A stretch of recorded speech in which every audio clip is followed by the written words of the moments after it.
La vie a une drôle de façon de vous remettre un scénario que vous n'avez pas demandé. Le mien semblait écrit à l'encre indélébile le jour où mon jeune frère, Marc, est né. Je m'appelle Ethan, j'ai 35 ans, et je gagne décemment ma vie en tant qu'ingénieur logiciel ici au Texas.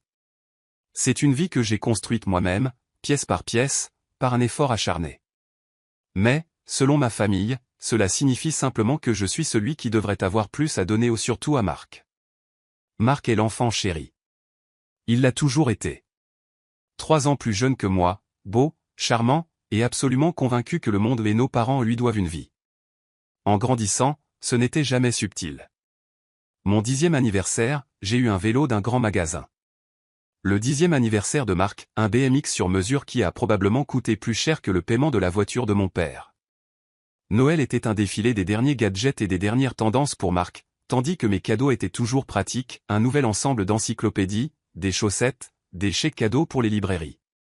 Maman et papa disaient toujours, Ethan est si indépendant, il n'a pas besoin de tout ce remue-ménage. Ou, Marc a besoin d'un peu plus d'aide d'encouragement. Ce n'était pas seulement des cadeaux, c'était l'attention, les éloges pour les plus petites choses qu'il faisait. Marc ramenant un C à la maison a été accueilli par des acclamations pour avoir fait de son mieux. Mais ça? Eh bien, c'est juste Ethan étant Ethan, n'est-ce pas? Le véritable fossé s'est ouvert avec l'université. J'avais travaillé d'arrache-pied au lycée, cours de niveau avancé, emploi à temps partiel, club scolaire. J'ai intégré une université locale solide, prévoyant de faire la navette pour économiser de l'argent. Ce n'était pas l'université de mes rêves, mais c'était un bon programme, et j'ai pensé que j'éviterais les dettes étudiantes. Marc? Il a à peine réussi, plus intéressé par les fêtes que par les études. Mais il voulait, l'expérience universitaire, dans une grande université publique coûteuse à des heures de route. Et, bien sûr, il l'a obtenu, les frais de scolarité complets, le logement, la pension, les livres, une voiture neuve, une allocation mensuelle généreuse qui dépassait probablement mes gains d'emploi à temps partiel pendant un semestre entièrement payé par maman et papa. Lorsque j'ai dit à mes parents que je vivrais à la maison et que je ferais la navette, maman a hoché la tête, puis a lâché la bombe, c'est très bien, Ethan, mais si tu restes ici, tu devras contribuer. Nous aurons besoin de $700 par mois pour le loyer et les services publics. $700 à 18 ans travaillant au salaire minimum dans une librairie universitaire? C'était astronomique. J'ai bégayé, leur rappelant la vie entièrement financée de Marc à l'université.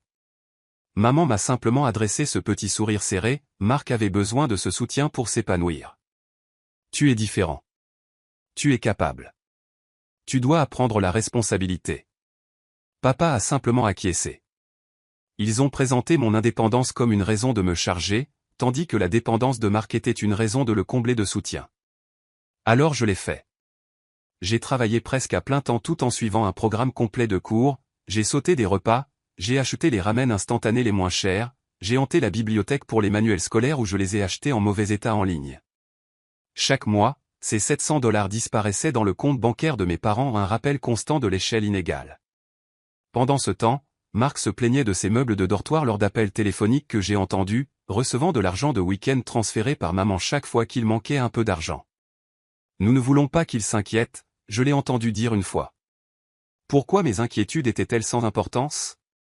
Pourquoi ma lutte était-elle nécessaire, mais pas la sienne?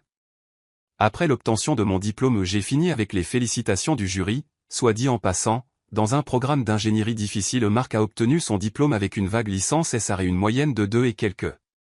J'ai déménagé le mois suivant, j'ai trouvé un petit appartement bon marché, j'ai vécu comme un moine pendant des années, épargnant chaque dollar que je pouvais. J'ai travaillé dur, j'ai obtenu des promotions, j'ai construit une carrière stable. Marc, quant à lui, a changé d'emploi en emploi, a épousé Sarah, une femme douce qui semblait dépassée par ses exigences et les enfants, et a commencé à avoir des enfants, 3 d'entre eux en succession rapide, des jumeaux, maintenant âgés de 7 ans, et un garçon, 5 ans.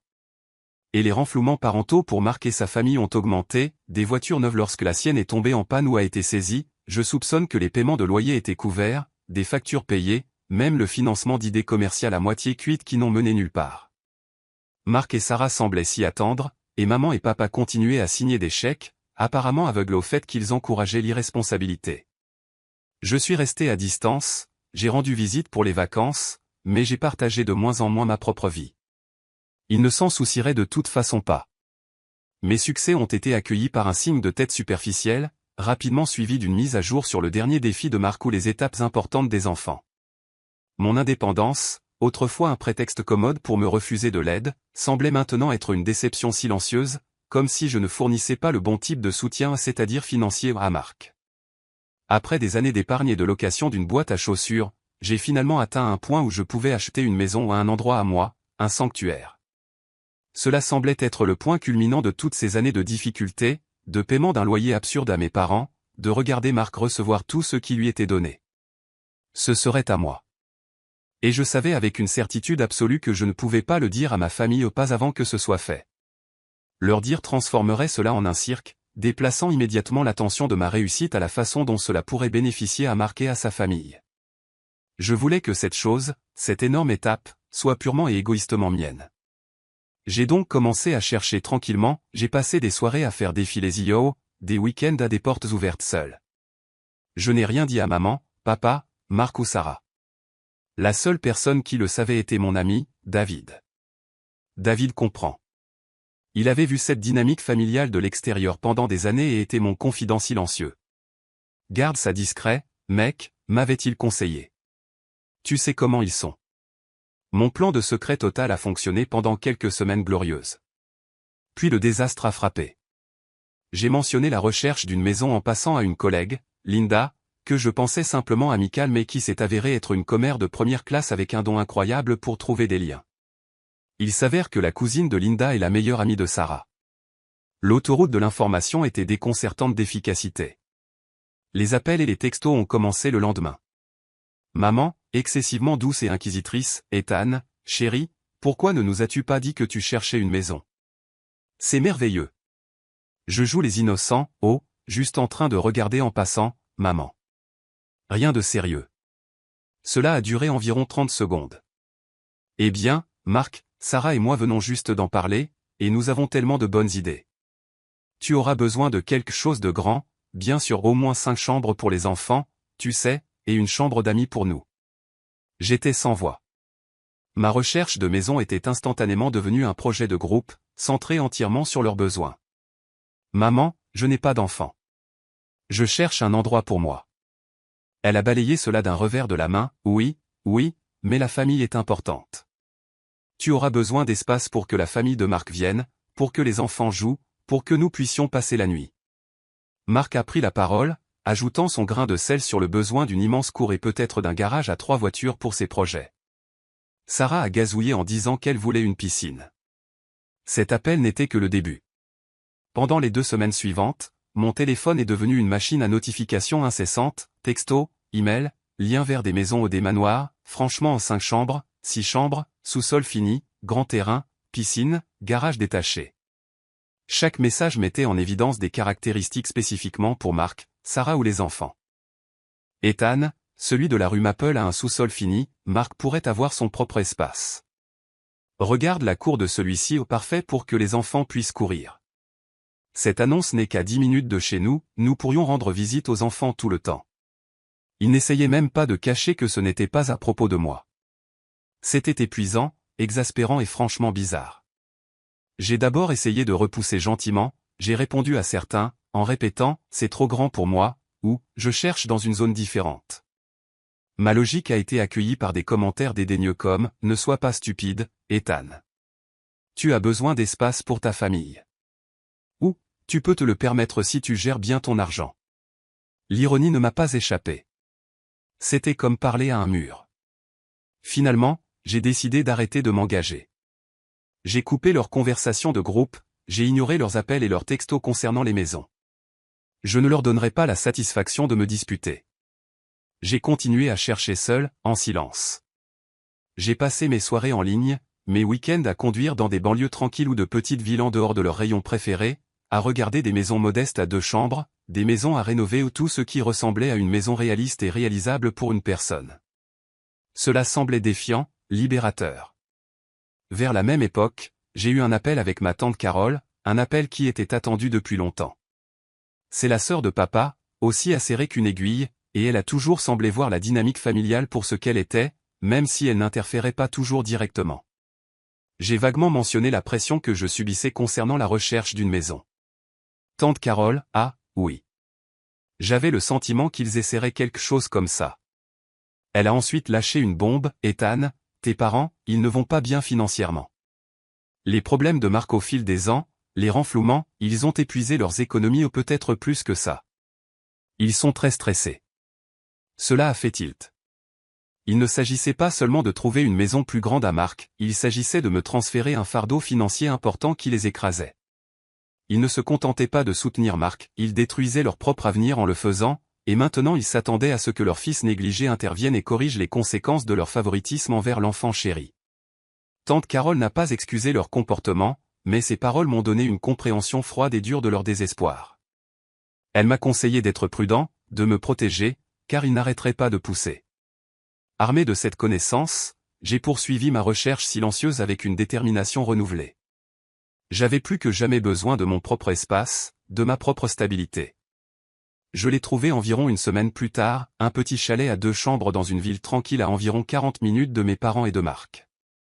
Ce n'était pas luxueux, il avait besoin d'un peu de travaux de peinture et de quelques réparations, il avait une petite cour juste assez pour un barbecue et peut-être un jardin mais il semblait solide, paisible.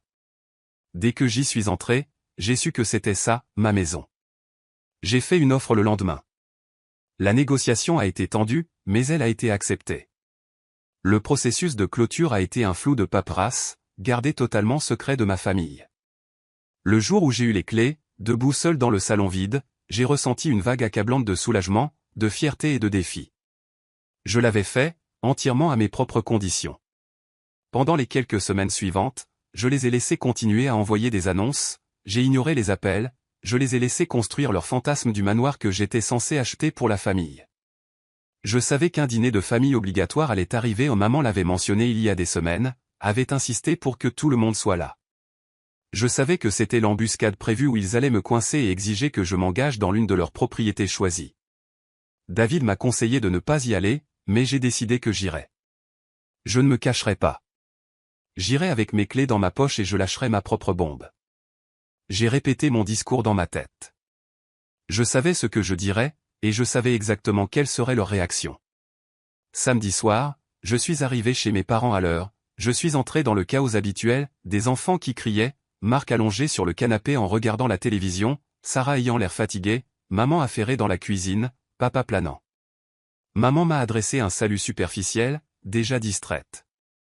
Le dîner a été une affaire tendue, des conversations forcées ponctuées par le bruit des enfants et Marc et Sarah se plaignant bruyamment de l'exiguïté de leur appartement, de la nécessité d'espace pour les enfants, de la difficulté de la situation. Ils préparaient le terrain, m'adoucissant. Après le dîner, alors que les enfants étaient enfin distraits par un film et que le dessert était servi, maman s'est éclaircie la gorge.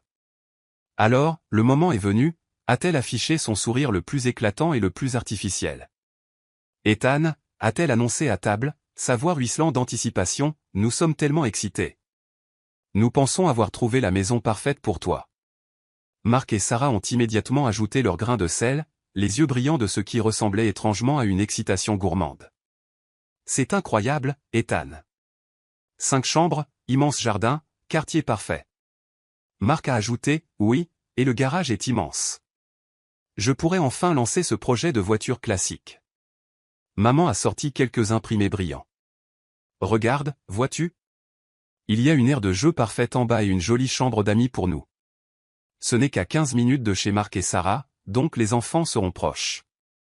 Nous pourrions aller la voir le week-end prochain. L'agent est prêt. Il rayonnait, s'attendant clairement à ce que je sois ravi, reconnaissant, voire enthousiaste. Ils avaient planifié cela, construit leur récit, ignoré mon silence, et me présentaient maintenant ma maison à signer. J'ai respiré lentement, j'ai posé ma fourchette avec précaution. Tout le monde me regardait. Les enfants étaient calmes pour une fois, sentant le changement d'atmosphère. En fait, ai-je dit, ma voix calme et claire, coupant leur bavardage plein d'espoir, il y a quelque chose que je dois vous dire à tous.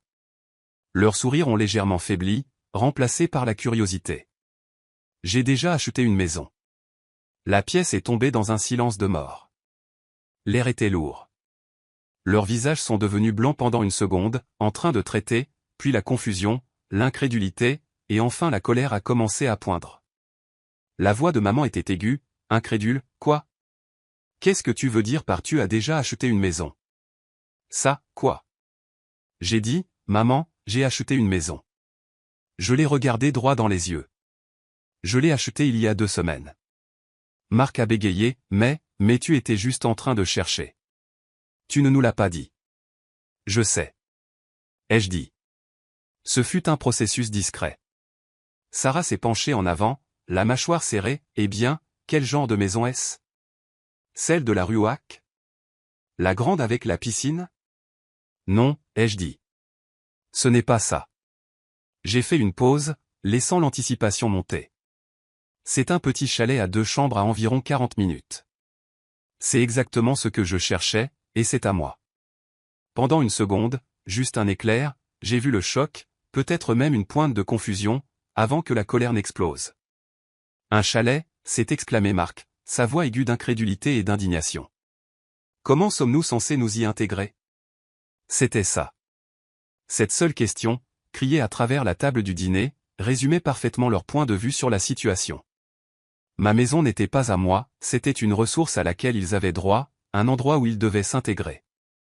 Vous ne le ferez pas, ai-je dit, ma voix maintenant dure comme de l'acier, parce que c'est ma maison. Je l'ai achetée pour moi. Pas pour vous, pas pour les enfants, pas pour maman et papa. Pour moi. Maman a retrouvé sa voix, un grondement sourd se transformant en cri. Ethan. Comment as-tu pu? Nous avons travaillé si dur, à trouver l'endroit parfait pour toi, pour la famille. Prendre une décision aussi importante sans nous consulter. Vous ne cherchiez pas un endroit pour moi, ai-je rétorqué, ma propre voix s'élevant. Des années de frustration refoulée ont finalement fait surface. Vous cherchiez un endroit pour marquer sa famille. Vous avez ignoré tout ce que j'ai dit que je voulais. Vous avez juste continué à envoyer des annonces pour des manoirs dont vous avez décidé que Marc avait besoin. Mais nous en avons besoin, Ethan. A sangloté Sarah, des larmes jaillissant de ses yeux. Notre appartement est minuscule. Les enfants sont à l'étroit. Nous ne savons pas ce que nous allons faire. Le deuxième rebondissement arrive ici, tissé dans la panique. Marc, paniquant, a ajouté frénétiquement, oui, Ethan. Notre bail arrive à échéance le mois prochain, et le propriétaire vend. Nous n'avons nulle part où aller. Nous comptions là-dessus. La vérité était là. Leur désespoir ne consistait pas seulement à vouloir plus d'espace, il s'agissait d'une crise du logement immédiate et imminente à laquelle ils n'avaient pas prévu, et ils avaient simplement décidé que j'étais la solution, utilisant ma recherche de maison comme véhicule. Et ça, ai-je dit, ma voix retrouvant un calme dangereux, ce n'est pas mon problème. Papa a claqué sa main sur la table, c'est horrible à dire, Ethan. Ils sont ta famille. Ton frère. Tu es égoïste. Qu'est-ce qui ne va pas chez toi? Qu'est-ce qui ne va pas chez moi? Je me suis levé, les chaises grinçant contre le sol. Qu'est-ce qui ne va pas chez moi? C'est que j'ai passé toute ma vie à vous regarder donner tout à Marc tout en exigeant que je sois reconnaissant pour des miettes. Qu'est-ce qui ne va pas chez moi? C'est que je me suis enfin défendu, j'ai travaillé dur, et j'ai acheté ma propre maison, et votre première réaction est de crier sur le fait que vous ne pouvez pas y entrer et que cela ne résoudra pas le problème de Marc. Le chaos a éclaté. Sarah pleurait ouvertement. Maman criait que j'étais ingrat, qu'elle m'avait mieux élevé. Papa était rouge de colère, déchaînant des propos sur la loyauté familiale et la déception. Marc est resté assis là, abasourdi et ayant l'air boudeur. J'ai pris mes clés sur le comptoir. Je pars, ai-je dit. Maman s'est précipitée vers moi, tu ne peux pas simplement partir, Ethan. Nous sommes une famille. Je me suis retourné à la porte, j'ai regardé la scène de leur crise auto-infligée et de leur colère déplacée. Regarde-moi, ai-je dit. Je suis sorti, je suis monté dans ma voiture, et je suis parti. Ma main tremblait sur le volant à un mélange d'adrénaline résiduelle, de colère et d'un étrange sentiment puissant de libération. Je l'avais fait. Les conséquences seraient immenses, mais j'avais enfin, vraiment tracé une ligne. Le barrage a commencé avant même que je n'arrive à la maison, texto, appels, messages vocaux et messages furieux, suppliants, culpabilisants de la part de maman, papa, Marc, Sarah, accusation de manque d'humanité, cris sur le fait que je ruinais la vie des enfants, appels désespérés à reconsidérer, à vendre mon petit chalet et à acheter quelque chose de convenable pour la famille. J'ai coupé les conversations de groupe, j'ai laissé les appels aller à la messagerie vocale. Écouter les messages vocaux était difficile, entendre la colère brute, les larmes feintes, le droit pur tordu en victimisation. Le message vocal de papa était juste lui criant sur la trahison. Puis la famille élargie a commencé à s'impliquer, appel de tante et d'oncle, clairement incité par mes parents, répétant les mêmes phrases, « Ethan, la famille passe avant tout. Ne peux-tu pas aider ton frère? Il est dans une situation difficile. » Je les ai traités calmement mais fermement, en expliquant brièvement que j'avais acheté ma maison pour mes besoins et que la situation de logement de Marc était distincte. La plupart n'ont pas compris ou accepté cela. Le troisième rebondissement arrive dans les retombées. Tante Carole a appelé à nouveau quelques jours plus tard. Elle avait parlé à maman. La situation était pire que je ne le pensais. « Ethan, a-t-elle dit, sa voix fatiguée, tes parents, ils ne sont pas seulement stressés, ils sont dans de graves problèmes. Toutes ces fois où ils ont aidé Marc, ils ont hypothéqué leur maison, ils ont épuisé leur retraite, ils comptaient absolument sur toi pour acheter une grande maison afin que la famille de Marc puisse vivre avec toi, ou peut-être même pour que tu reprennes leur maison afin qu'ils puissent réduire leur taille et donner leur maison actuelle à Marc. Je ne connais pas le plan exact, mais ils étaient désespérés. Ils n'ont pas l'argent pour continuer à le renflouer, et ils sont confrontés à leur propre précipice financier. C'était une confirmation sombre. Leurs années à soutenir aveuglément Marc ne m'avaient pas seulement blessé, elles avaient détruit leur propre sécurité financière, et leur solution était d'exiger que le fils qu'ils avaient négligé corrige le désordre créé par le fils qu'ils avaient favorisé. C'était tragique, confus, et cela a confirmé que mon maintien ferme ne concernait pas seulement une maison, il s'agissait de briser un cycle toxique. Emménager dans mon chalet était surréaliste. Il était petit, avait besoin d'une nouvelle couche de peinture et de quelques réparations, mais il était calme, paisible. Chaque boîte déballée, chaque clou martelé, était comme une victoire.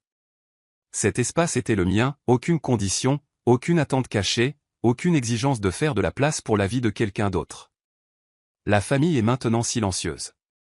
Bloquer leur numéro était nécessaire pour ma tranquillité d'esprit. Je sais qu'ils sont aux prises avec leurs propres conséquences, le logement de Marc, les difficultés financières des parents. Je ne connais pas les détails, et honnêtement, je ne peux pas m'impliquer. Je ressens une profonde tristesse pour la perte de la famille que j'aurais souhaité, celle où l'amour n'était pas conditionnel à ce que je pouvais fournir à l'enfant chéri. Mais je ressens aussi un profond sentiment de paix et d'autopréservation. Ma maison est calme. Le téléphone est silencieux. Cela m'a coûté ma famille immédiate, peut-être définitivement, mais j'ai enfin quelque chose qui est vraiment inconditionnellement mien, une fondation construite de mes propres mains, pour ma propre vie. Et pour l'instant, cela doit suffire. L'avenir de ces relations est incertain, une question ouverte qui plane dans le silence. Mais ici, dans mon petit chalet tranquille, je suis enfin, vraiment chez moi.